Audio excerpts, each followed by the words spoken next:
18 വർഷം മുൻപ് ഗോവയിൽ കൊല്ലപ്പെട്ട 13 വയസ്സുകാരി സഫിയയുടെ ശേഷിപ്പുകൾ അയ്യങ്കേരി മുഹിയുദ്ദീൻ ജുമാ മസ്ജിദ് പള്ളി അങ്കണത്തിൽ കബറടക്കി. 13-ാം വയസ്സിലാണ് കുടക് അയ്യങ്കേരി സ്വദേശിയായ സഫിയയുടെ മൃതദേഹം കഷണങ്ങളാക്കി കുഴിച്ചിട്ടത്. കേസിലെ പ്രതി ഹംസയ്ക്ക് വധശിക്ഷ ലഭിക്കണമെന്നാണ് കുടുംബത്തിന്റെ ആവശ്യം.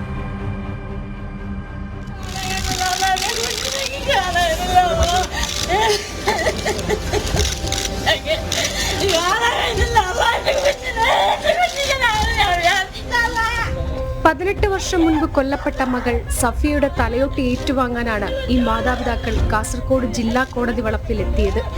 വിങ്ങിപ്പൊട്ടിയാണ് അവരത് ഏറ്റുവാങ്ങിയത്. കണ്ടുനിന്നവരുടെയും കണ്ണു കലങ്ങുന്ന നിമിഷങ്ങളാണ് പിന്നീട് കോടതി അങ്കണത്തിൽ ഉണ്ടായത്. മകളുടേതായ മറ്റൊരു അവശേഷിപ്പുകളും ഈ ഭൂമിയിലില്ല. മകളെ വീട്ടുജോലിക്കയച്ച ആ കെട്ട നിമിഷങ്ങളെ കുറിച്ചോർത്തായിരുന്നു ഈ 18 വർഷവും മാതാപിതാക്കൾ തള്ളി നീക്കിയത്. 18 കൊല്ലം ഞാൻ നിങ്ങളെ പറയും, നിങ്ങളെപ്പോ പറയും, നിങ്ങളെ മാത്രം പറയും. എന്ത് ചെയ്യാൻ? അവർക്ക് വലിയ ശിക്ഷ ആയാൽ മതി. പിന്നെ ഞങ്ങൾ മുമ്പോട്ട് വലിയ ശിക്ഷ ആവാൻ വേണ്ടി ഞങ്ങൾ ഇതാക്കും. ഞങ്ങൾ ഇതേപോലെ അന്ന് സഫിയയ്ക്ക് 13 വയസ്സായിരുന്നു. കളിച്ചു നടക്കുന്ന പ്രായം. വീട്ടിലെ കഷ്ടപ്പാട് കാരണമാണ് മാതാപിതാക്കൾ കാസർഗോഡ് മുളിയാർ സ്വദേശി KC ഹംസയ്ക്കും ഭാര്യയ്ക്കുമൊപ്പം വീട്ടുജോലിക്കായി മകളെ ഗോവയിലേക്ക് അയച്ചത്. സന്തോഷത്തോടെയാണ് സഫിയ വീടിന്റെ പടിയിറങ്ങിയത്.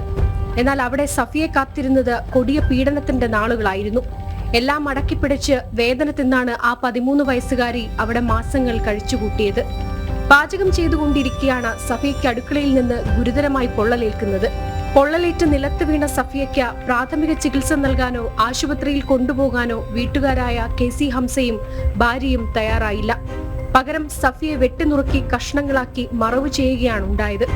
പിന്നീട് നിർമ്മാണത്തിലിരിക്കുന്ന അണക്കെട്ടിന് സമീപത്ത് നിന്ന് 2008 ജൂൺ 5-ന് സഫിയയുടെ അസ്ഥികൂടം അന്വേഷണ സംഘം പുറത്തെടുത്തത്.